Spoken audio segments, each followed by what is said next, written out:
I mean, that aside, and the whole sort of political unrest about it, if that were to ever happen, I mean, you must have thought about this, Tig. What would happen here if suddenly there was a re-entry or a rejoining? Would they just say, "As you were," and like, forget everything that's happened? All your rights are restored. There'd be a big party, wouldn't there?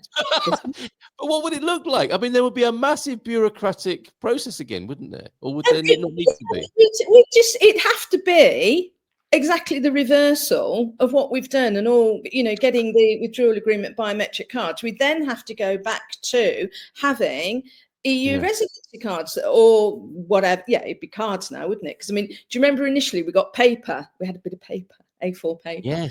Yes, the crew. Okay.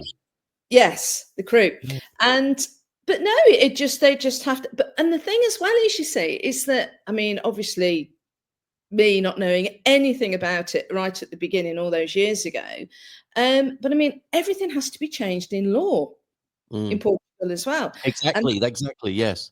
It's so that all takes time, and then we have to get issued with the cards. But I don't see that. I mean, they would just literally have to do it all over again between the 40 and 60,000 UK nationals that are here. They'd have to do it all over. Oh, no, at least they've had practice. It's like, and I can imagine, there must come a point. And I remember an old naval chap saying this to me years ago: order, counter order, disorder. That's the process of giving orders in the military. Because if you keep changing your mind, people become demoralized, don't they? And can you imagine, like, IMA and the border force? It's like, just come in. I don't know. I don't know what to say or think anymore. You look okay. You better just come in. I'm not going through all your. So you had that paperwork, and then it got changed to that one, and now it's back to that one. It would be madness, wouldn't it? But administratively. Administratively, I mean, it was horrendous this time. I mean, that's why it took so long, because trying to get the deal from, and I mean, even if we did get back into the EU, which would be fabulous, I mean, who, just won't do business, open the borders to the nearest, market. I mean, anyway, all that aside, it is absolutely horrendous, administratively. Yes. I think we do well saying that word this early. Administratively, this early in the morning. Well done, Tig. Yeah. But yeah, it would. I mean, the thing as well for the EU. I mean, people. I mean, sort of. Oh, it's wrong. We shouldn't have come out and all this sort of stuff. And the EU want us back. There are some in the EU that don't. Yeah, well, that's the question that's being asked here. Oh, and by the way, Pete's saying to you, digital nomads and estrangeros are driving the rentals up, cost of. Tig, you do a great job, and we certainly appreciate your efforts. That's the other side of it. Yes. And I hope you know that a lot of people do appreciate you and what you've done, Tig. Pam says the UK may be talking about rejoining the EU, but would the EU let them in? The EU won't have us unless we adopt the euro, so don't hold your breath. Pie in the sky, says Dougie as well. Don't agree with that, the pie in the sky bit. I mean, if we did go back, we would get such rubbish terms in comparison to what we did before, because they've got us over a barrel. Right. Okay. And that's the negotiation that would have to take place for the current administration in the UK, right? So, do you sense that that is a possibility?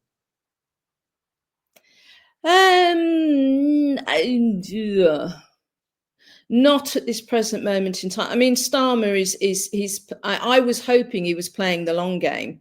Right. Sort of not say, oh no, we're not going to join the EU, we're not going to join the EU, but then having talks with the EU and this sort of stuff. Yeah. I think for him politically, I don't know.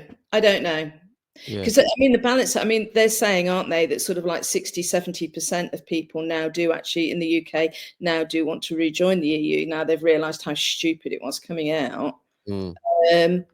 But he's and at the end of the day, he wants to stay in power, doesn't he? So it's a political balance. Well, exactly. Yes. It is going to be. That's why I use the word posturing, and you can understand that, from in terms of a political career. But what an issue to be dealing with. I was talking to a Labour MP, a backbencher, on a webinar about a month ago.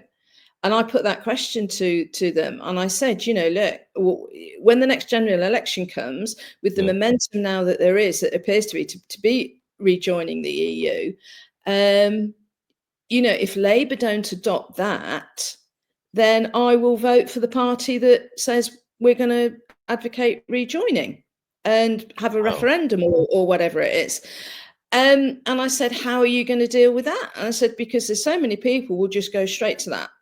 Wouldn't answer I don't expect you ever thought you'd be saying something like that either, did you? No.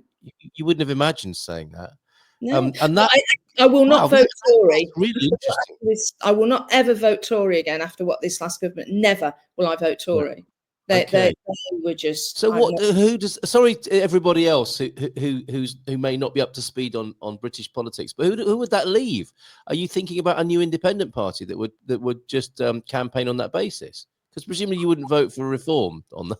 No. Right. So who would it be? It would be like Lib Dems possibly reviving themselves on that ticket. Green Party, Lib Dems. I don't know. Interesting. But this is what we were saying on the webinar. If Labour, if the momentum is in 4 years' time or so to actually it's got so great, and Labour are going no, and another party goes yes, then they're going to get millions of votes, aren't they? Yeah. Yes, and but that then in terms of British politics, that would mean a very split vote, wouldn't it? As well, a coalition. It'd be wow. I know. The complexities are endless. Right, we only got a couple of minutes to go after our excellent chat this morning. Are there any announcements that you want to share? Sorry, I rather didn't leave much space for that. No, just to say to people, there is a facility if you never had residency in Portugal. So you think you can't get your withdrawal agreement biometric card, there is still the facility on the IMA website to go in, produce evidence that you were here before 2021. To get your withdrawal agreement biometric card. So please do that, because we've got the EES system coming in, the entry and exit system across the EU.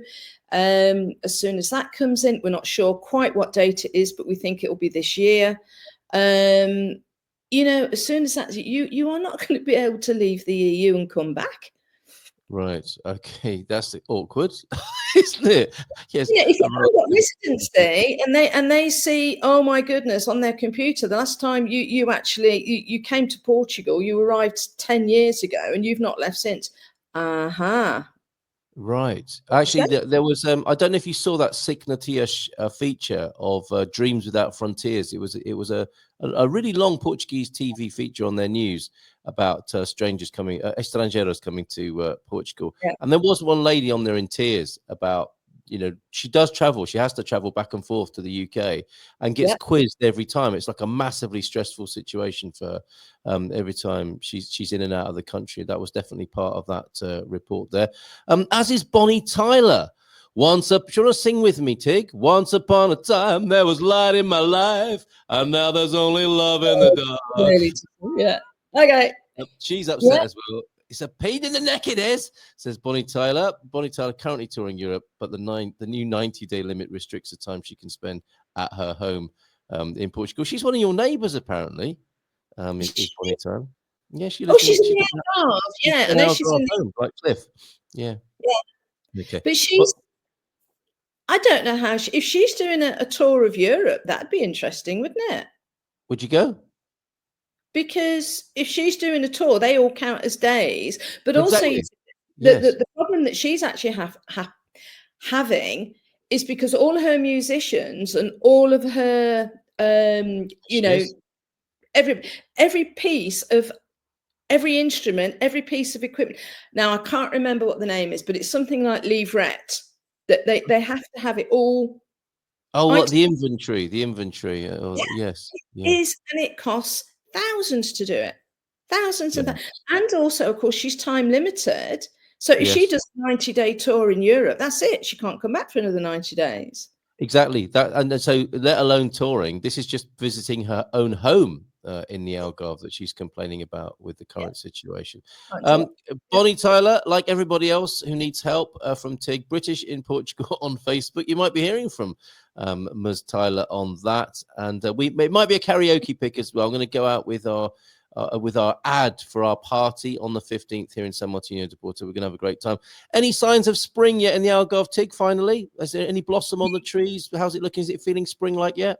Not yet. No, it's quite cold actually today. But I'm looking out the window now. The sun is shining. It's lovely. Wonderful. Well, have a lovely week and a lovely month. And we'll see you again in March. February already, isn't it? So we'll see you again in March. All the best to you. Thank you so much. Thank you. Cheers. Bye for now. Thanks, everybody. We'll see you again tomorrow morning. Have some of this.